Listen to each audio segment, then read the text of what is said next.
अब हम पढ़ेंगे 11वीं बायोलॉजी के अंतर्गत दूसरे चैप्टर का नाम है किंगडम मोनेरा। इसको हम लोग हिंदी में मोनेरा जगत कहते हैं। जो पूरी बायोलॉजी है उसको 5 जगत में विभाजित किया गया है। 5 जगत में पहले जगत का नाम होता है किंगडम मोनेरा और इसको 11वीं बायोलॉजी के अंतर्गत सेकंड चैप्टर में वर्णन किया गया है। दूसरे जगत का नाम होता है प्रोटिस्टा। तीसरे जगत का नाम होता है फंजाई और चौथे जगत का नाम होता है किंगडम प्लांटी मतलब प्लांट और पांचवें जगत का नाम होता है किंगडम एनिमेलिया मतलब एनिमल। तो यहाँ पर हम 11वीं बायोलॉजी के अंतर्गत आज जो सेकंड चैप्टर का अध्ययन करेंगे, चैप्टर का नाम है मोनेरा जगत। इसमें हम लोग विशेष रूप से जीवाणुओं का अध्ययन करेंगे क्योंकि किंगडम मोनेरा के अंतर्गत माइक्रोस्कोपिक और एक कोशिकी जीव आते हैं। तो यहाँ पर हम लोग आज सबसे पहले देखेंगे किंगडम मोनेरा के लक्षण। ये जो बायोलॉजी है, विशेषकर कहने की जो 11वीं का बायोलॉजी है, ये लक्षण पर आधारित है। इसमें आप लोगों को जो फीचर होते हैं, कैरेक्टर होते हैं, इसको आप लोगों को विशेष रूप से अध्ययन करना पड़ेगा। ठीक है, यहाँ आपको इतने लक्षण मिलेंगे किंगडम मोनेरा में, प्रोटिस्टा में, फंजाई में, प्लांटी में, एनिमेलिया में। एनिमेलिया के अंतर्गत कहना चाहिए बहुत उसमें आपको संघ मिलेंगे, फाइलम मिलेंगे, क्लास मिलेंगे, आर्डर मिलेंगे। प्रत्येक में कहना चाहिए आपको कैरेक्टर मिलते जाएंगे। तो इतने कैरेक्टर हैं कि अधिकांश कैरेक्टर एक दूसरे में मिल जाते हैं, क्लियर करना बड़ी मुश्किल हो जाता है। तो यहाँ पर आपको थोड़ा सा कम से कम और जो विशिष्ट लक्षण है उसी लक्षण पर हम लोग ज़्यादा फोकस रखेंगे, तभी लक्षण याद हो पाएगा, अन्यथा याद नहीं हो पाएगा। क्लियर। इससे पहले आप लोगों को मैं 5 जगत जो वर्गीकरण है वहाँ पर 5 जगत में अलग अलग मैं आप लोग को लक्षण बताने का प्रयास किया था। उस लक्षण को आप लोग विशेष रूप से याद तो कर ही लेंगे। क्लियर। मोनेरा के लक्षण।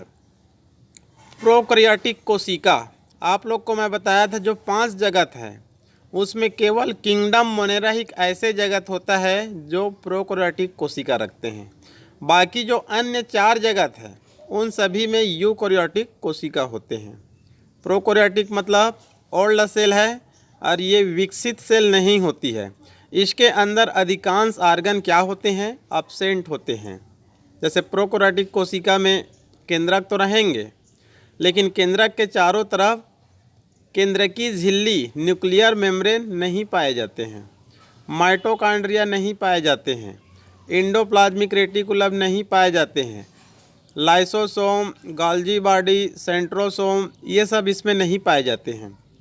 राइबोसोम तो होते हैं लेकिन 70S राइबोसोम होते हैं, मतलब 80S राइबोसोम नहीं होते हैं। यूकैरियोटिक कोशिका में 80S राइबोसोम होते हैं। आगे एक कोशिकी जो किंगडम मोनेरा होते हैं और किंगडम प्रोटिस्टा, दोनों जगत क्या होते हैं, यूनिसेल्युलर। बाकी 3 जगत क्या होते हैं, मल्टी सेल्युलर। क्लियर। केंद्रक नग्न मतलब इसमें न्यूक्लियस तो पाए जाएंगे लेकिन न्यूक्लियस के चारों तरफ न्यूक्लियर मेम्ब्रेन नहीं पाई जाती है। ये इनकी खासियत है। इसके कारण ही इसके केंद्रक को इंग्लिश में न्यूक्लियायड कहा जाता है। क्या कहा जाता है, न्यूक्लियायड। मतलब केंद्रक तो है लेकिन चारों तरफ इसके कोई भी न्यूक्लियर मेम्ब्रेन नहीं पाई जाती है, अर्थात केंद्रक झिल्ली नहीं। और ये कहना चाहिए वृत्ताकार हो सकते हैं। ठीक है। डीएनए कोशिका द्रव्य में राइबोसोम होते हैं, मतलब इनका जो डीएनए रहेगा वो वृत्ताकार रहेगा। और जो यूकैरियोटिक कोशिका होती है उनकी डीएनए वृत्ताकार नहीं होती है। प्रोकैरियोटिक कोशिका में पाए जाने वाले जो डीएनए होते हैं, आनुवंशिक पदार्थ है, ये वृत्ताकार होते हैं, सर्कुलर टाइप का। और जो यूकैरियोटिक होते हैं उसमें लाइनर होते हैं, रैखिक क्रम में पाए जाते हैं। इनके कोशिका द्रव्य में राइबोसोम तो होते हैं, लेकिन ये 70S राइबोसोम होते हैं, जबकि यूकेरियोटिक कोशिका में क्या होते हैं, 80S राइबोसोम पाए जाते हैं। ठीक है, ये जो 70S होते हैं 50-30 के रूप में पाए जाते हैं सब यूनिट्स के रूप में, और जो 80S होते हैं वो 60-40 सब यूनिट्स के रूप में पाए जाते हैं। क्लियर। राइबोसोम मतलब प्रोटीन सिंथेसिस की फैक्ट्री, मतलब ये प्रोटीन सिंथेसिस का कार्य करते हैं। क्लियर। माइटोकॉन्ड्रिया, प्लास्टिड, प्लास्टिड मतलब लवक, मतलब प्लास्टिड के अंदर ही क्लोरोप्लास्ट और क्लोरोप्लास्ट के अंदर क्लोरोफिल होते हैं। तो ये mitochondria, plastid, endoplasmic reticulum, Golgi body, lysosome, centrosome, इन सभी अंगों का कोशिका के अंदर क्या होता है, अभाव होता है। ये प्रोकैरियोटिक कोशिका की खासियत होती है कि ये सब नहीं पाए जाते हैं, क्योंकि ये पुरानी कोशिका है। इस जगत में मुख्य रूप से बैक्टीरिया, माइकोप्लाज्मा, एक्टिनोमाइसिटिस आदि आते हैं। मतलब किंगडम मोनेरा के अंतर्गत अधिकांश जातियां बैक्टीरिया की है, और साइनोबैक्टीरिया भी एक प्रकार से बैक्टीरिया ही है। माइकोप्लाज्मा PPLO नाम से जाना जाता है, सबसे छोटे जीव है, वो भी इसी के अंतर्गत आते हैं। एक्टिनोमाइसिटिस ये भी इसी के अंतर्गत आते हैं, क्योंकि इन सब में ये लक्षण पाए जाते हैं। इन सब की कोशिका क्या होती है, प्रोकैरियोटिक होती है, एक कोशिकी होती है, न्यूक्लियस तो रहेंगे लेकिन न्यूक्लियर मेम्ब्रेन नहीं पाए जाएंगे। इनमें DNA तो होती है, लेकिन ये वृत्ताकार होती है, मतलब यूकेरियोटिक जैसे लाइनर या फिर रैखिक क्रम में नहीं पाए जाते हैं। क्लियर। जीवाणु, जीवाणुओं का अध्ययन बैक्टीरियोलॉजी कहलाती है। जीवाणुओं का अध्ययन को हम लोग इंग्लिश में क्या बोलेंगे, बैक्टीरियोलॉजी। और बैक्टीरियोलॉजी का जनक कौन है, Antony van Leeuwenhoek. Antony van Leeuwenhoek, क्योंकि ये माना जाता है कि जो एंटोनी वान ल्यूवेनहॉक हैं, इनके दांतों में दर्द हो रहे थे, तो इन्होंने कहना चाहिए दांतों में दर्द कैसे हो रहा है, तो इसका इन्होंने रिसर्च किया, तब पाया गया कि दांत में कहना चाहिए कुछ जीवाणु जनित रोग हो गए थे। ठीक है, तो इसके माध्यम से ही कहना चाहिए इन्होंने जीवाणुओं का खोज किया था और जीवाणुओं पर सबसे अधिक कार्य किए हैं, जिसके कारण इसको father of bacteriology Antonie van Leeuwenhoek को कहा जाता है। क्लियर। आकार, आकार इनका कहना चाहिए माइक्रोस्कोपिक होता है, मतलब इसको हम लोग खुली आँखों से नहीं देख सकते हैं, ये माइक्रो होता है, मतलब माइक्रोस्कोप की सहायता से ही देख सकते हैं। जो किंगडम मोनेरा होते हैं और किंगडम प्रोटिस्टा होते हैं, ये दोनों माइक्रोस्कोपिक होते हैं। क्लियर। आगे है आकृति, मतलब इनका कहना चाहिए आकार कैसे होती है, इनकी शेप कैसे होती है। ठीक है, तो जो जीवाणु होती है इनका कोई निश्चित शेप नहीं होता है, इनका कोई निश्चित आकृति नहीं होता है। अलग अलग जीवाणुओं की शेप या फिर आकृति क्या हो सकती है, अलग अलग हो सकती है। उदाहरण यहाँ पर देखते हैं, कोकस, COCCUS, कोकस, इसकी आकृति गोलाकार या अंडाकार या फिर वृत्ताकार होती है। मतलब कुछ जीवाणु कोकस आकृति रखते हैं, और कोकस मतलब ऐसे जीवाणु जिनकी आकृति कैसे होती है, या तो गोलाकार या फिर अंडाकार या फिर वृत्ताकार। जैसे कि डिप्लोकोकस निमोनी, ये जो डिप्लोकोकस निमोनी है, ये एक बैक्टीरिया है जो बच्चों में कहना चाहिए निमोनिया रोग को उत्पन्न करते हैं। ठीक है जी। स्ट्रेप्टोकोकस लेक्टिस, ये दूध में पाए जाने वाली बैक्टीरिया है, जो दूध को कहना चाहिए दही में परिवर्तित करते हैं। इन दोनों बैक्टीरिया की आकार कैसे होती है, कोकस होती है, मतलब गोलाकार या अंडाकार या फिर वृत्ताकार। क्लियर। बेसिलस, बेसिलस मतलब होता है छड़ाकार, बेसिलस मतलब होता है छड़ाकार, मतलब छड़ के आकार का। जैसे कि स्ट्रेप्टोबेसिलस, इनकी अनेक प्रजातियां मिलेंगे बेसिलस की। ये माना जाता है कि सबसे जीवाणुओं से कहना चाहिए एंटीबायोटिक तो बनते हैं, एक्टिनोमाइसिटिस से भी बनते हैं, कवक से भी बनते हैं, लेकिन एक क्वेश्चन बनता है वह कौन सी जीवाणु है जिनसे सबसे अधिक मात्रा में एंटीबायोटिक से बनती है? तो उत्तर क्या मिलता है? बेसिलस, मतलब जो छड़ाकार बैक्टीरिया होते हैं उनसे सबसे अधिक मात्रा में एंटीबायोटिक से बनते हैं। जैसे कोकस, वाइब्रियो, स्पाइरुलम की अपेक्षा सबसे अधिक बेसिलस से बनेंगे। क्लियर? आगे है वाइब्रियो। ये कौमाकार होते हैं। जैसे कि हम लोग लिखते हैं हिंदी में या इंग्लिश में, तो कुछ लिखने के बाद जैसे कि कौमा लगा देते हैं, तो ये उसी आकार की दिखाई देते हैं, वाइब्रियो। ठीक है, इसको कौमाकार कहते हैं। जैसे कि वाइब्रियो कॉलरी, इनसे कहना चाहिए कॉलरा नामक रोग होता है। कॉलरा को हम लोग हिंदी में हैजा बोलते हैं, मतलब जिसमें पतले दस्त होते हैं, एक ही रात में 8, 10, 15 बार होते हैं, जिससे शरीर में कहना चाहिए वाटर की कमी हो जाती है और व्यक्ति की क्या हो जाती है? मृत्यु हो जाती है।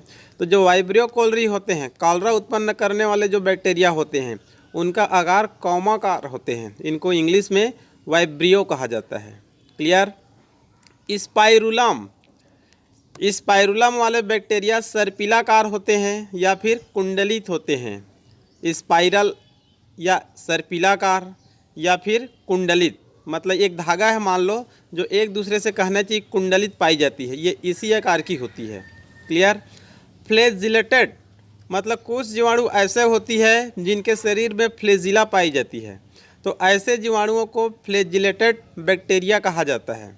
तो ये फ्लैजिलेटेड भी कई प्रकार के होते हैं, जैसे कि एट्राइकस, इसको याद रख लेंगे, यहाँ से कुछ क्वेश्चन आते हैं। एट्राइकस, ए मतलब एब्सेंट, ए मतलब एब्सेंट, तो एट्राइकस मतलब फ्लैजिला एब्सेंट, मतलब कुछ जीवाणु ऐसे होते हैं जिसमें फ्लैजिला एब्सेंट रहेंगे, तब उसको बोलेंगे एट्राइकस। मोनोट्राइकस, मोनो मतलब होता है एक, मोनो मतलब होता है एक, डाई मतलब 2, ट्राई मतलब 3, टेट्रा मतलब 4, पेंटा मतलब 5। ठीक है, तो मोनोट्राइकस, इनके एक सिरे पर केवल एक फ्लैजिला पाई जाती है। मान लो एक बैक्टीरिया है, उनके 2 सिरे हैं, मान लो एक तरफ को हम लोग हेड बोलते हैं और एक तरफ को टेल बोलते हैं।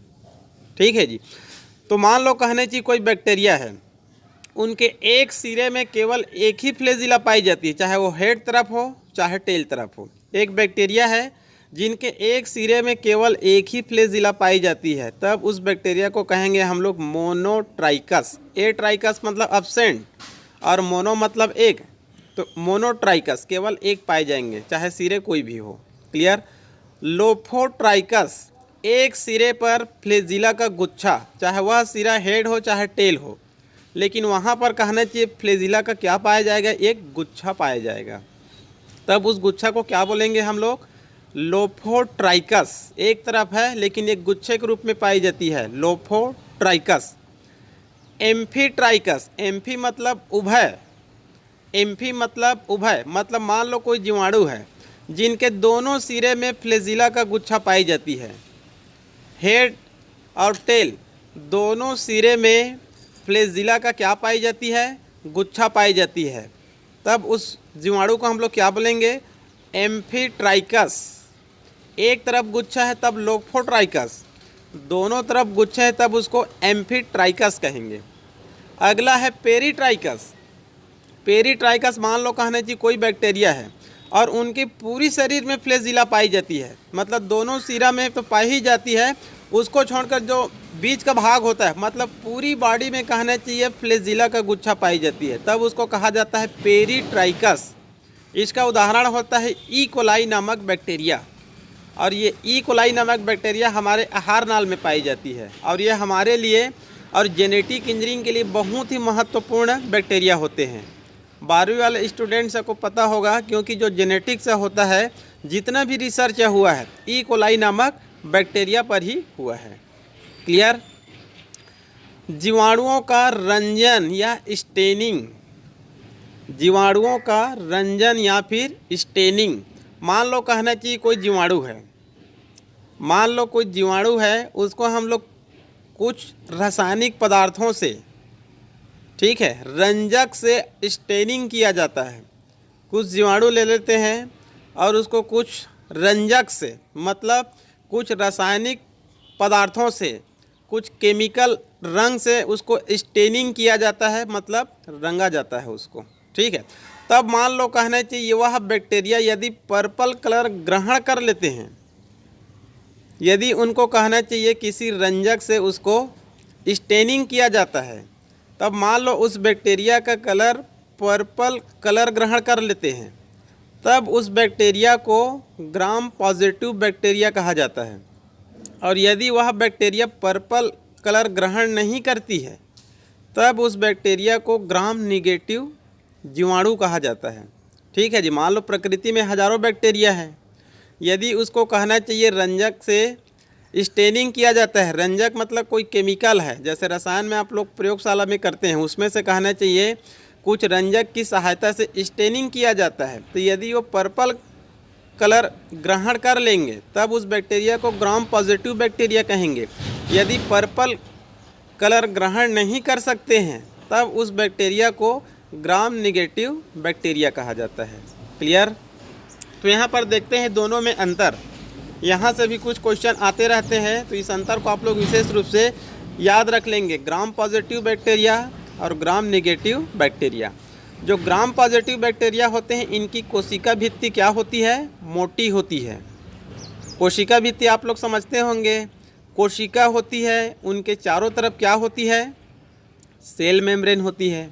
सेल मेम्ब्रेन के चारों तरफ एक और मोटी लेयर पाई जाती है, उसको सेल वॉल कहा जाता है। ये सेल वॉल एनिमल सेल में नहीं पाई जाती है, प्रोटिस्टा में नहीं पाई जाती है।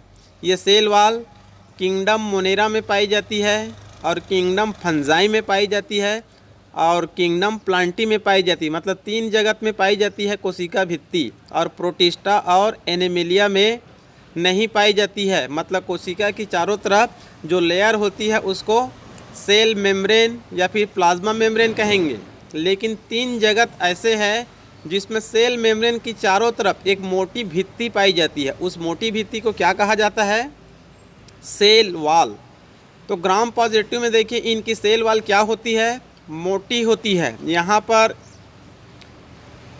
माटी दिख रहा है लेकिन वास्तव में वो मोटी होती है, क्योंकि कहना चाहिए जो मोबाइल का PDF होता है वो कई अक्षरों को सपोर्ट नहीं कर पाती है। तो कोशिका भित्ति क्या होती है, मोटी होती है। इनमें कोशिका भित्ति क्या होती है, पतली होती है। टिकोइक अम्ल, ग्राम पॉजिटिव बैक्टीरिया में टिकोइक अम्ल प्रेजेंट होती है और ग्राम निगेटिव में टिकोइक अम्ल क्या होती है, एब्सेंट होती है। म्यूकोपेप्टाइड 80% होता है, जबकि इसमें म्यूकोपेप्टाइड 20% होता है। ओ एंटीजन अनुपस्थित होते हैं और इसमें ओ एंटीजन उपस्थित होते हैं। ये ग्राम पॉजिटिव और ग्राम निगेटिव में अंतर है। आपके पुस्तकों में 7-8 अंतर मिलेंगे, उसमें से कम ये महत्वपूर्ण अंतर है। ये चारों अंतर को आप लोग याद रख लेंगे। क्लियर। कई बार यहाँ से क्वेश्चन आते हैं, किनकी कोशिका भित्ति मोटी होती है और किनकी पतली होती है, और टिकोइक अम्ल किस में प्रेजेंट होते हैं और किस में एब्सेंट होते हैं। क्लियर। आगे है जीवाणु कोशिका की संरचना। जीवाणु कोशिका की संरचना, इसको आप लोग याद करने से पहले, स्टडी करने से पहले आपके पुस्तक में इसका एक चित्र है।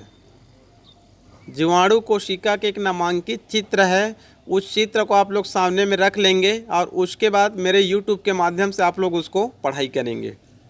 यहाँ पर मैं चित्र को ऐड नहीं कर पाया हूँ, क्योंकि ऐड करने से यहाँ पर जो कहना चाहिए जो राइटिंग वर्क है वो सब इधर उधर कहना चाहिए बिखर जाते हैं, तो मुझे कहना चाहिए चित्र ऐड करने में थोड़ा सा प्रॉब्लम होता है।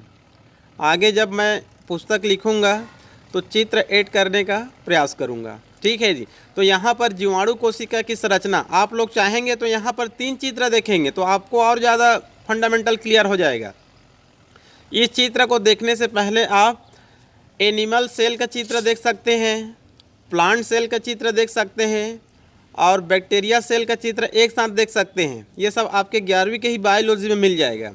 यदि 11वीं बायोलॉजी में आपको मिलने में दिक्कत हो रहा है, यदि किसी के पास बुक नहीं है, तो वर्तमान समय में मान लो बुक तो नहीं हो सकता, लेकिन ऐसा नहीं है कि किसी के पास मोबाइल नहीं होगा। अभी के समय में प्रत्येक स्टूडेंट, प्रत्येक घर में कहना चाहिए 3 या 4 मोबाइल होते हैं। तो आप मोबाइल में जाइए और गूगल में जाएंगे, एनिमल सेल लिखेंगे, ऑटोमेटिक आपको इमेज में आपको चित्र मिल जाएगा, डिजिटल चित्र मिल जाएगा, कलर्ड चित्र मिल जाएगा। आप प्लांट सेल लिखिए, उसका भी आपको कलर्ड डिजिटल इमेज मिल जाएगा। बैक्टीरिया सेल लिखिए, बैक्टीरिया सेल का भी आपको कहना चाहिए कलर्ड एंड डिजिटल कहना चाहिए, आपको इमेज मिलेगा। तो वहाँ से आप लोग 3 चित्र को एक साथ देखिए। यदि आप 3 चित्र को एक साथ देखेंगे तो आपको कंपैरेटिव करने में, एक दूसरे से तुलना करने में आपको ज़्यादा कहना चाहिए लाभ होगा। यहाँ पर कहने चाहिए जीवाणु कोशिका के एक देख लिए। अब आगे कहने चाहिए हम लोग जब प्लांट सेल में पहुँचेंगे तो वहाँ पर आप प्लांट सेल का देखेंगे, एनिमेलिया में पहुँचेंगे तो एनिमल सेल का देखेंगे। उससे अच्छा है आप पहले यहीं पर आप तीनों चित्र को क्लियर कर लेंगे, आपका पूरी तरह से फंडामेंटल क्या हो जाएगा, क्लियर हो जाएगा। क्लियर। तो आप लोग को बताना चाहता हूँ मैं, जो सामान्य सेल होता है, सामान्य सेल को आप एनिमल सेल चाहे प्लांट सेल कोई भी मान सकते हैं। जो सामान्य सेल होता है, सेल के चारों तरफ क्या पाई जाती है, एक मेम्ब्रेन पाई जाती है। उस मेम्ब्रेन को क्या कहा जाता है, सेल मेम्ब्रेन। सेल की चारों तरफ जो मेम्ब्रेन होती है उसको क्या कहा जाता है, सेल मेम्ब्रेन या प्लाज्मा मेम्ब्रेन। ठीक है जी। मध्य में एक गोलाकार रचना होती है, मध्य में गोलाकार रचना होती है, उसको कहा जाता है न्यूक्लियस, मतलब केंद्रक। केंद्रक के अंदर में एक और गोलाकार रचना होती है छोटी सी, उसको कहा जाता है केंद्रिका, न्यूक्लियोलस। और केंद्रक के चारों तरफ, न्यूक्लियस के चारों तरफ जो मेम्ब्रेन होती है उसको कहा जाता है न्यूक्लियर मेम्ब्रेन, केंद्रकीय झिल्ली। यही केंद्रकीय झिल्ली जीवाणु कोशिका में नहीं पाई जाती है। क्लियर। और जब सेल का अध्ययन करेंगे तो सेल मेम्ब्रेन और न्यूक्लियर मेम्ब्रेन दोनों के बीच में जो द्रव होती है उनको साइटोप्लाज्म कहा जाता है। और कोशिका के अंदर जो पूरी द्रव होती है, कोशिका के अंदर जितनी भी द्रव होती है उन सभी द्रवों को प्रोटोप्लाज्म कहा जाता है, मतलब हिंदी में जीव द्रव्य कहा जाता है। और हक्सले नामक साइंटिस्ट ने जीव द्रव्य को क्या कहा है, जीवन की भौतिक आधार। और न्यूक्लियर मेम्ब्रेन, सेल मेम्ब्रेन, दोनों के बीच में माइटोकॉन्ड्रिया होती है, इंडोप्लाज्मिक रेटिकुलम होती है, राइबोसोम होती है, गोल्गी बॉडी होती है, सेंट्रोसोम होती है। और उसमें कार्बोहाइड्रेट, प्रोटीन, वसा, ये सब पदार्थ उसमें पाए जाते हैं। क्लियर। ये सामान्य कोशिका का चित्र है। तो यहाँ पर देखेंगे हम लोग जीवाणु कोशिका की संरचना। कैप्सूल, ये कैप्सूल कहना चाहिए, सामान्य कोशिका में नहीं पाई जाती है। कैप्सूल का अर्थ यह होता है जैसे कि जो कोशिका होती है, सामान्य कोशिका, उसके चारों तरफ जो मेम्ब्रेन होती है उसको कहा जाता है सेल मेम्ब्रेन। कोशिका भित्ति, सेल मेम्ब्रेन के चारों तरफ एक और मोटी वाल पाई जाती है या फिर एक वाल पाई जाती है, उसको कहा जाता है कोशिका भित्ति। लेकिन कोशिका भित्ति के बाहर एक और लेयर पाई जाती है, मोटी लेयर, उसको कहा जाता है कैप्सूल। ये केवल कहना चाहिए बैक्टीरिया में पाई जाती है। ये अन्य कोशिका, प्लांट सेल या फिर एनिमल सेल या फिर जो फंजाई का सेल होते हैं उन सब में ये नहीं पाई जाती है कैप्सूल।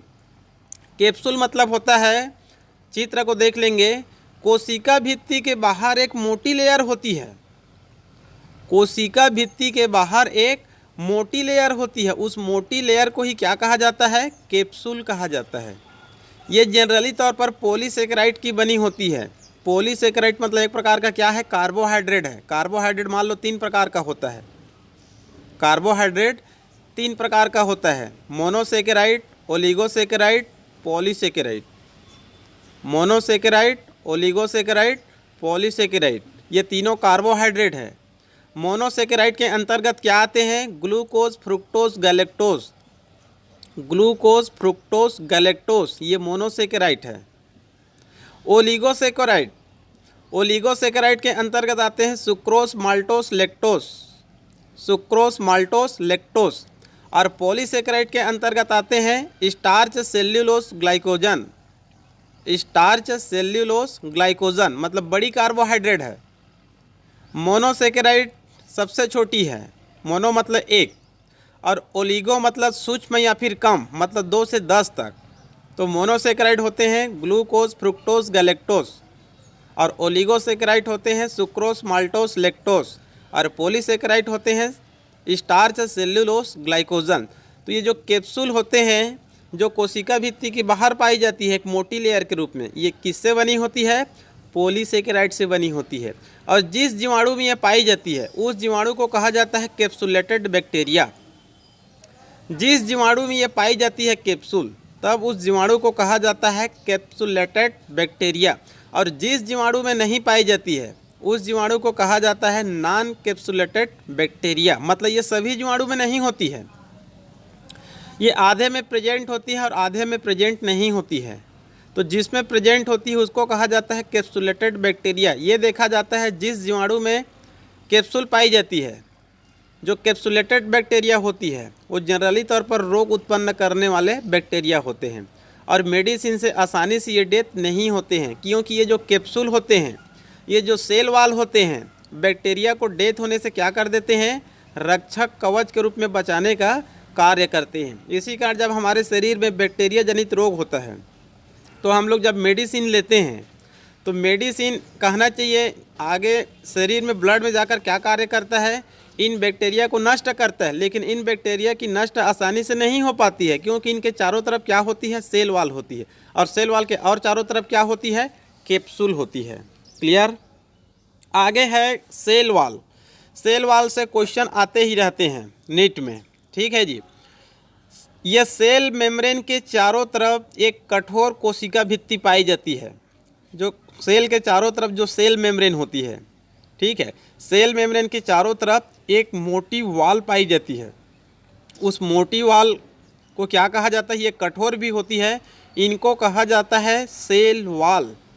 ये जीवाणुओं में भी पाई जाती है और कवक में भी पाई जाती है। ये तीन जगत में पाई जाती है, ठीक है। और तीनों जगत में अलग अलग पदार्थों से बने होते हैं। तीनों में तो प्रेजेंट है लेकिन तीनों में अलग अलग पदार्थ से बने होते हैं, इसको भी याद रख लेंगे। यहाँ पर देखते हैं जीवाणु की कोशिका भित्ति किससे बनी होती है, तो जीवाणु की कोशिका भित्ति बनी होती है पॉलीसेकेराइड से। कैप्सूल भी बने होते हैं पॉलीसेकेराइड से, कोशिका भित्ति भी बने होते हैं पॉलीसेकेराइड से। लेकिन क्वेश्चन में पॉलीसेकेराइड शब्द नहीं आते हैं। अधिकांश ये देखा जाता है कि जीवाणु की कोशिका भित्ति किस रासायनिक पदार्थ से बनी होती है, तो उत्तर में लिखा रहता है पेप्टिडोग्लाइकेन। पेप्टिडोग्लाइकेन इनसे बनी होती है। लेकिन कई बार और यहाँ से क्वेश्चन आते हैं, जैसे यहाँ पर देखिए, इसमें नाग एंड नाम NAG और NAM इसमें पाए जाते हैं। NAG मतलब एन एसिटिल ग्लूकोसेमाइन, एन एसिटिल ग्लूकोसेमाइन, और नाम NAM, नाम का फुल फॉर्म है एन एसिटिल म्यूरेमिक अम्ल। यदि फुल फॉर्म याद नहीं होता है तो आप लोग याद रख लेंगे शॉर्टकट को, नाग एवं नाम। एन एसिटिल दोनों में है, एन एसिटिल, और G मतलब है ग्लूकोसेमाइन और M मतलब है म्यूरेमिक अम्ल। इसका एक अद्वितीय घटक होता है पेप्टिडोग्लाइकेन। यहीं से अधिकांश क्वेश्चन आते हैं। मतलब जीवाणु की कोशिका भित्ति किससे बनी होती है, तो ऑप्शन में रहता है पेप्टिडोग्लाइकेन या पेप्टिडोग्लाइकान भी लिखा रहता है। विस्तृत अध्ययन करेंगे तो ये सब ये पॉलीसेकेराइड है, मतलब पेप्टिडोग्लाइकान है, नाग है, नाम है, ये सब क्या है, ये पॉलीसेकेराइड है। आप कवक में जब अध्ययन करेंगे सेल वाल, तो वहाँ पर पाएंगे वो काइटिन का बना होता है।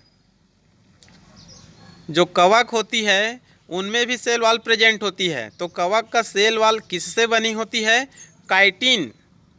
काइटिन भी क्या है, एक प्रकार का पॉलीसेकेराइड ही होता है।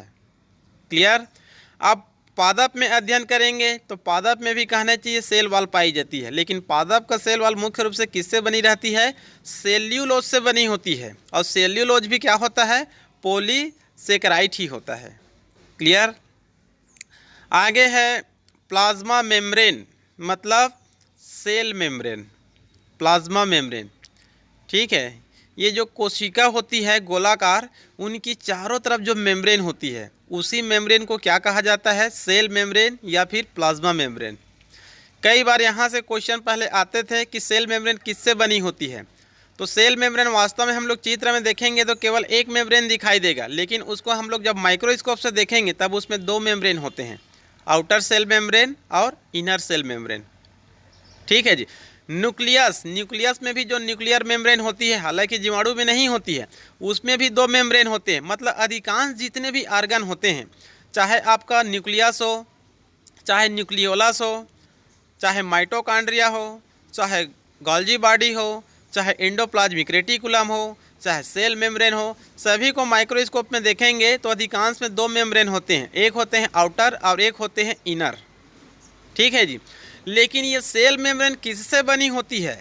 तो ये बनी होती है प्रोटीन, लिपिड, प्रोटीन, प्रोटीन फिर लिपिड फिर प्रोटीन, और इन तीनों को एक साथ कहा जाता है लिपोप्रोटीन, क्योंकि लिपिड क्या है? प्रोटीन है। सॉरी, लिपिड क्या है? लिपो मतलब वसा है, और प्रोटीन मतलब क्या है? प्रोटीन है। तो ये वसा और प्रोटीन से बनी होती है, तब इसको शॉर्टकट क्या कहा दिया जाता है?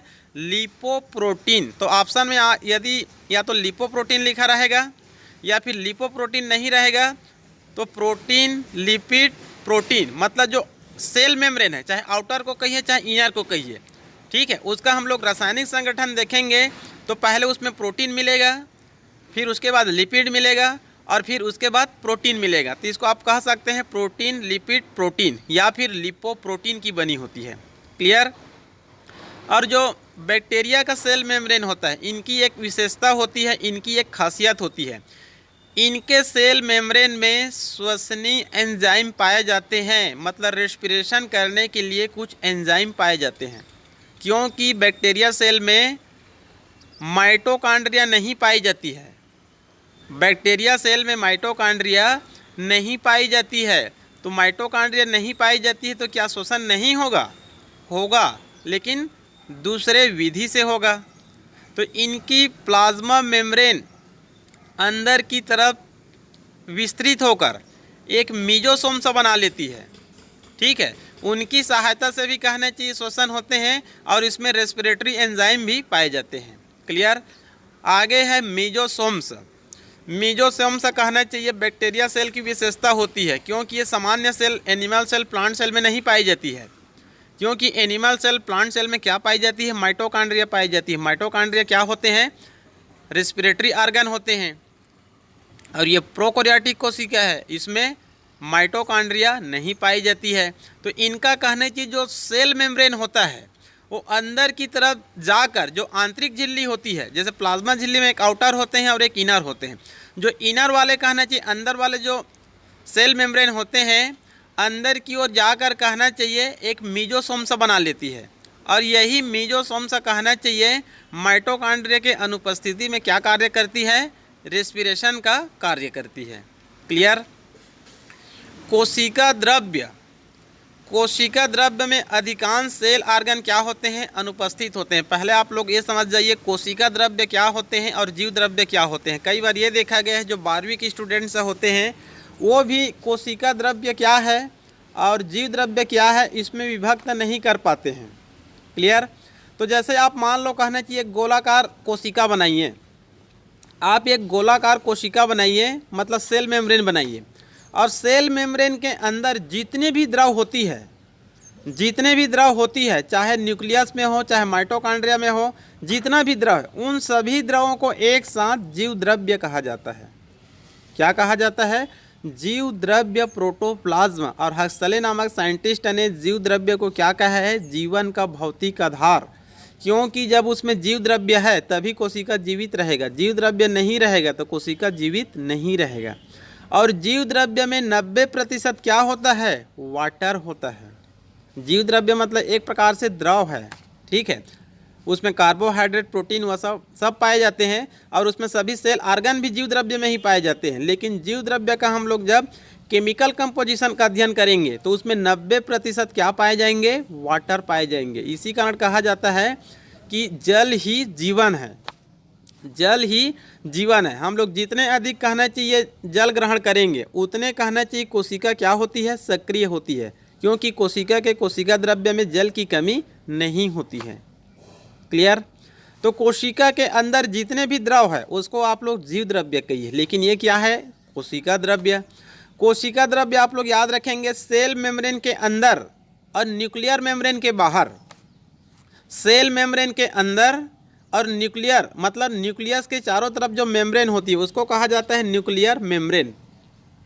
तो न्यूक्लियर मेम्ब्रेन के बाहर और सेल मेम्ब्रेन के अंदर जो द्रव होती है उसी द्रव को क्या कहा जाता है? साइटोप्लाज्म, और हिंदी में कहा जाता है कोशिका द्रव्य। क्लियर? और न्यूक्लियोप्लाज्म किसको कहा जाता है? न्यूक्लियोप्लाज्म मतलब होता है न्यूक्लियस के अंदर पाए जाने वाले द्रव। न्यूक्लियस के अंदर पाए जाने वाले द्रव को क्या बोलते हैं? न्यूक्लियोप्लाज्म, केंद्रक द्रव्य। माइटोकॉन्ड्रिया के अंदर जो द्रव पाई जाती है उसको क्या बोल सकते हैं हम लोग? Mitochondria flood. क्लियर? अब कहना चाहिए कोशिका द्रव्य में अधिकांश सेल ऑर्गन क्या होते हैं? अनुपस्थित होते हैं। आप लोग को मैं ऊपर किंगडम मोनेरा के लक्षण में बताया था, जो माइटोकॉन्ड्रिया होते हैं, एंडोप्लाज्मिक रेटिकुलम होते हैं, गोल्जी बॉडी होते हैं, सेंट्रोसोम होते हैं, लाइसोसोम होते हैं, ये सब ऑर्गन क्या होते हैं? अनुपस्थित होते हैं। लेकिन राइबोसोम 70S के रूप में उपस्थित होते हैं और यूकैरियोटिक में होते हैं 80S। मतलब इनकी राइबोसोम की दक्षता थोड़ी सी कम होती है और यूकैरियोटिक की राइबोसोम जो 80S होती है उनकी दक्षता क्या होती है? अधिक होती है। एस मतलब सेडिमेंट्री कोफिशिएंट होता है। उनका कहना चाहिए अवसादन गुणांक को व्यक्त करता है। अवसादन गुणांक मतलब एक प्रकार से वेट को प्रदर्शित करता है। तो इनका 70S होता है और यूकैरियोटिक का क्या होता है? 80S होता है। क्लियर? आगे है न्यूक्लियोइड। आप लोग को मैं शुरू में बताया था, इसके केंद्रक में चारों तरफ केंद्रकी झिल्ली नहीं पाई जाती है। मतलब न्यूक्लियस तो होती है लेकिन न्यूक्लियर मेम्ब्रेन नहीं होती है। इसी कारण इनके न्यूक्लियस को क्या नाम दिया गया है? न्यूक्लियोइड कहा जाता है। क्लियर? देखते हैं, यह वृत्ताकार या गोलाकार, यह वृत्ताकार या फिर गोलाकार, केंद्रक उपस्थित। क्लियर? लेकिन केंद्र की झिल्ली अनुपस्थित होते हैं। डीएनए डबल हेलिक्स से तो होता है, मतलब डीएस होते हैं डबल स्ट्रैंड वाले, किंतु हिस्टोन प्रोटीन इसमें नहीं पाए जाते हैं। प्रोकैरियोटिक कोशिका, यूकैरियोटिक कोशिका। प्रोकैरियोटिक कोशिका के अंतर्गत मोनेरा आते हैं। इनके डीएनए क्या होते हैं? वृत्ताकार या गोलाकार। यूकैरियोटिक के डीएनए कैसे होते हैं? लाइनर होते हैं, रैखिक होते हैं। क्लियर?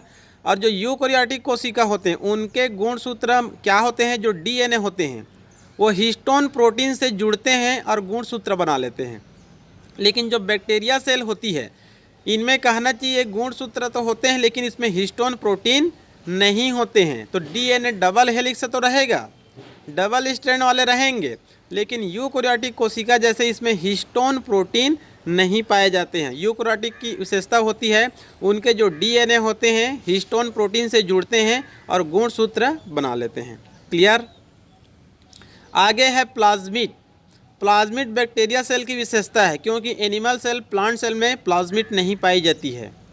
ये जो प्लाज्मिड है 12वीं वाले इसके बारे में विस्तृत जानकारी जान सकते हैं, क्योंकि मेरा जो चौथा यूनिट है जेनेटिक इंजीनियरिंग का, उसमें कहना चाहिए हम लोग प्लाज्मिड का हम लोग अनेक बार अध्ययन किए हैं। क्योंकि कहना चाहिए जेनेटिक इंजीनियरिंग में कुछ उपकरण चाहिए, कुछ टूल्स चाहिए। उसमें पहला टूल्स या फिर पहला उपकरण क्या चाहिए? प्लाज्मिड चाहिए। और ये प्लाज्मिड किस में पाई जाती है? बैक्टीरिया सेल में पाई जाती है। ये बहुत ही महत्वपूर्ण होते हैं। प्लाज्मिड शब्द एक साइंटिस्ट है लेडरबर्ग, ये जेनेटिक्स के बड़े साइंटिस्ट है। ठीक है, प्लाज्मिड शब्द लेडरबर्ग ने दिया था। यह विशेष रूप से जीवाणुओं में पाई जाती है और इसे कहना चाहिए एक्स्ट्रा क्रोमोसोमल इनहेरिटेंस पदार्थ कहा जाता है। मतलब अतिरिक्त गुणसूत्री आनुवंशिक पदार्थ कहते हैं। इसका मतलब यह होता है कि मान लो एनिमल सेल, हमारे शरीर की कोशिका, उसमें गुणसूत्र क्या करते हैं? आनुवंशिकी का कार्य करते हैं। प्लांट सेल, प्लांट सेल में गुणसूत्र क्या कार्य करते हैं? आनुवंशिकी का कार्य करते हैं। लेकिन बैक्टीरिया एक ऐसे सेल होती है जिसमें गुणसूत्र को छोड़कर न्यूक्लियस के बाहर एक छोटा सा ऑर्गन होता है, उसको कहा जाता है प्लाज्मिड। और ये प्लाज्मिड क्या कार्य कर सकता है? गुणसूत्र के समान कार्य कर सकता है। मतलब कुछ मात्रा में आनुवंशिकी का कार्य कर सकते हैं ये। इसी कारण इसको कहा जाता है अतिरिक्त गुणसूत्री आनुवंशिक पदार्थ। इंग्लिश में कहा जाता है एक्स्ट्रा क्रोमोसोमल इनहेरिटेंस पदार्थ, इनहेरिटेंस मटेरियल, अतिरिक्त गुणसूत्री पदार्थ कहा जाता है।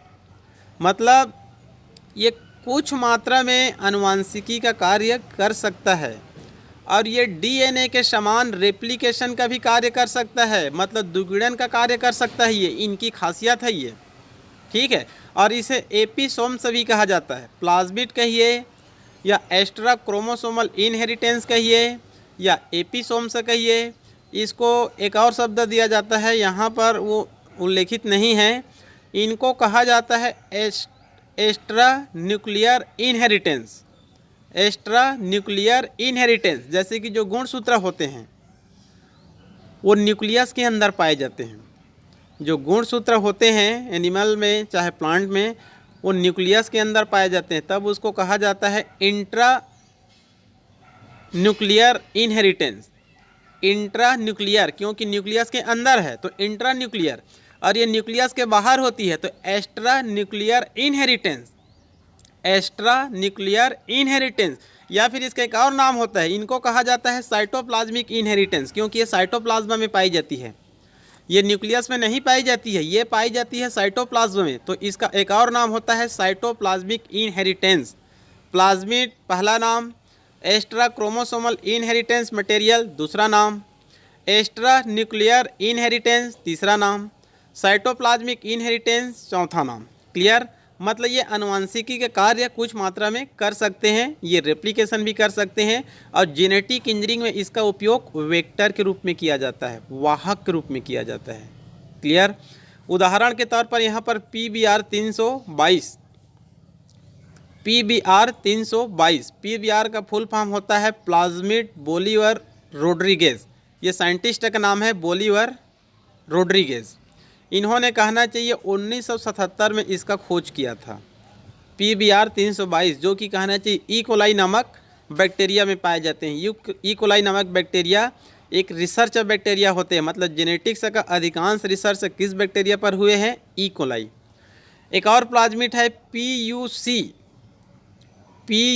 ये दोनों कहना चाहिए ई कोलाई में ही पाई जाती है।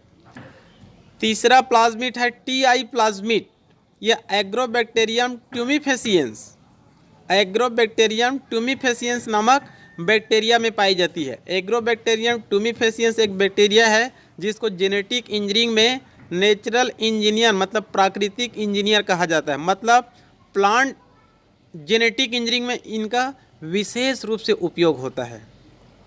प्लांट जेनेटिक इंजीनियरिंग या प्लांट बायोटेक्नोलॉजी में सबसे अधिक मात्रा में एग्रोबैक्टीरियम ट्यूमिफेसियंस, इनके एक प्लाज्मिड है TI प्लाज्मिड, इनका उपयोग किया जाता है। और इनकी सहायता से GMO जेनेटिकली मॉडिफाइड ऑर्गेनिज्म मतलब GM crop, GM plant, GM animal का निर्माण किया जाता है। क्लियर? आगे है F फैक्टर और आगे है R फैक्टर, ये भी एक प्रकार से प्लाज्मिड है। जो R फैक्टर होते हैं यह मेडिसिन के प्रति प्रतिरोधक क्षमता प्रदान करता है। मतलब जो बैक्टीरिया जिसमें R फैक्टर पाए जाएंगे और यदि ये रोग उत्पन्न करते हैं और मेडिसिन देते हैं तो उस मेडिसिन के प्रति ये क्या उत्पन्न करते हैं? प्रतिरोधक क्षमता प्रदान करते हैं, मतलब आसानी से इसकी मृत्यु नहीं होती है। ये किसके कारण है? क्योंकि R फैक्टर में जीन पाई जाती है, उसके कारण ये मेडिसिन के प्रति रोग प्रतिरोधक क्षमता इसमें पाई जाती है। क्लियर? आगे है फ्लैजिला। ऊपर मैं बताया था जिस बैक्टीरिया में पाई जाती है फ्लैजिलेटेड बोल सकते हैं, जिसमें नहीं पाई जाती है उसको नॉन फ्लैजिलेटेड। एक पाई जाती है तब मोनोट्राइकस, पेरीट्राइकस, लोफोट्राइकस, एम्फीट्राइकस, जिसमें नहीं है तो एट्राइकस। ठीक है, तो कहना चाहिए जो फ्लैजिला होती है यह फ्लैजिलिन नामक प्रोटीन से निर्मित होता है। इसको भी एक बार नीट में पूछा गया था, मतलब इनके जो फ्लैजिला होती है उसमें कौन सी प्रोटीन पाई जाती है? तो इसमें पाई जाती है फ्लैजिलिन नामक प्रोटीन से ये निर्मित होता है। और इसमें 9+2 जैसी संरचना नहीं होती है, जैसे कि हम लोग यूग्लिना देखेंगे। यूग्लिना कहने चाहिए एक प्रोटोजोआ होती है जो जंतु और पादप दोनों के बीच की कड़ी होती है। ठीक है, तो उसमें जो फ्लैजिला होती है या फिर जो पैरामीशियम होती है उसमें सिलिया पाई जाती है। इन सब की संरचना 9+2 होती है, लेकिन इनकी इस फ्लैजिला में 9+2 संरचना नहीं होती है। क्लियर? ये जो फ्लैजिला होती है इनकी उत्पत्ति किससे होती है? इसको भी कई बार पूछा जाता है कंपटीशन एग्जाम में, चाहे आपका यूग्लिना का हो, चाहे पैरामीशियम में पाए जाने वाली सिलिया हो, इनकी उत्पत्ति किससे होती है? तो इनका 3 नाम होता है, कोई भी नाम को दे दिया जाता है, आपको तीनों नाम को याद करके रखना है। क्लियर? इनकी उत्पत्ति होती है, एक छोटा सा गोलाकार रचना होता है, उस छोटे से गोलाकार रचना को कहा जाता है बेसल बॉडी। दूसरा नाम होता है ब्लीफेरोप्लास्ट। तीसरा नाम होता है काइनेटोसोम्स। अब आपको तीनों शब्दों को याद करके रखना है। ये जो फ्लैजिला, चाहे बैक्टीरिया का फ्लैजिला हो, चाहे यूग्लिना का फ्लैजिला हो, चाहे पैरामीशियम का सिलिया हो, या फिर अन्य जो क्लेमाइडोमोनास वगैरह होते हैं उनमें भी फ्लैजिला पाई जाती है, तो इनकी उत्पत्ति किससे होती है? तो इनकी उत्पत्ति होती है बेसल, एक छोटी सी गोलाकार रचना होती है, उसको कहेंगे बेसल बॉडी या फिर ब्लीफेरोप्लास्ट या फिर काइनेटोसोम्स। क्लियर? आगे है फिम्ब्री या पिलाई। फिम्ब्री या पिलाई ये केवल बैक्टीरिया सेल में पाई जाती है, एनिमल सेल या फिर प्लांट सेल में नहीं पाई जाती है। ये जो फ्लैजिला होती है वो भी एनिमल सेल, प्लांट सेल में जनरली तौर पर नहीं पाई जाती है, लेकिन जो यूग्लिना होती है, पैरामीशियम होती है, उन सब में पाई जाती है। आगे है फिम्ब्री या फिर पिलाई। बैक्टीरिया का आप लोग चित्र देखेंगे, जीवाणु कोशिका का, तो उनके चारों तरफ कहना चाहिए पिलाई पाई जाती है। आप लोग देखेंगे सेल मेम्ब्रेन के चारों तरफ सेल वाल के चारों तरफ या तो कैप्सूल रहेंगे या फिर नहीं रहेंगे, और उसके चारों तरफ देखेंगे छोटी छोटी हेयर जैसी संरचना दिखाई देती है। ठीक है, वो तो कहना चाहिए फ्लैजिला होता है, लेकिन कहना चाहिए ध्यान से देखेंगे चित्र को तो उसमें कहना चाहिए कुछ फिम्ब्री या फिर पिलाई भी पाई जाती है। फ्लैजिला तो चारों तरफ पाए जाएंगे, संपूर्ण जीवाणु सेल के चारों तरफ, उसको आप लोग ध्यान से देखेंगे चित्र को तो वहाँ पर आपको कहना चाहिए फिम्ब्री या फिर पिलाई भी दिखेगा। ये 8 प्रकार की होती है, जिसमें 1 से लेकर 7 तक तथा एक होती है 8वें, उसको एफ कहा जाता है। क्या कहा जाता है? एफ। टोटल 8 होती है। ठीक है जी, 8 प्रकार की होती है, उसमें से 1 से लेकर 7 तथा एफ, तो 1 से 7 और एक हो गया एफ, तो टोटल कितना हो गया? 8 प्रकार की। इनमें कहना चाहिए जो पहला होता है और जो 8वें होता है एफ, इसको कहना चाहिए सेक्स पिलाई कहते हैं। जो पहले क्रमांक का होता है और जो 8वें एफ होता है उसको सेक्स पिलाई कहते हैं। कई पुस्तकों में ये माना जाता है इनका कार्य अज्ञात है, लेकिन कुछ पुस्तकों में लिखा रहता है यह जो जीवाणु होती है ठोस सतह से चिपकने में मदद करती है। ये जो जीवाणु होते हैं ठोस सतह से, ये जो फिम्ब्री या फिर पिलाई होते हैं, चिपकने में क्या करती है? मदद करती है। लेकिन जो पहले होते हैं और जो कहना चाहिए एफ होते हैं, जिसको हम लोग सेक्स पिलाई कहते हैं, इसको कुछ लेखकों का मानना है कि कंजुगेशन में मदद करते हैं। मतलब कंजुगेशन मतलब एक कहना चाहिए सेक्सुअल रिप्रोडक्शन का एक प्रकार होता है जीवाणुओं में। सेक्सुअल रिप्रोडक्शन का क्या होता है? एक प्रकार से प्रकार होता है, जैसे कि जो ट्रांसफॉर्मेशन होते हैं और ट्रांसडक्शन होते हैं और कंजुगेशन होते हैं। ठीक है, तो कंजुगेशन मतलब 2 जीवाणु आपस में चिपकते हैं। कंजुगेशन मतलब हिंदी में होता है संयुग्मन। जब 2 जीवाणु आपस में चिपक जाते हैं और एक का आनुवांशिक पदार्थ दूसरे में चला जाता है और दूसरे का पहले में आ जाता है, उसको कंजुगेशन कहा जाता है। तो कई वैज्ञानिकों का मानना है जो पहले होते हैं और जो एफ होते हैं, जो सेक्स पिलाई कहते हैं, ये कंजुगेशन मतलब सेक्सुअल रिप्रोडक्शन में क्या करते हैं? मदद करते हैं। लेकिन कुछ वैज्ञानिकों का कहना है कि ये ठोस पदार्थों से चिपकने में क्या करती है? ये मदद करती है। क्लियर?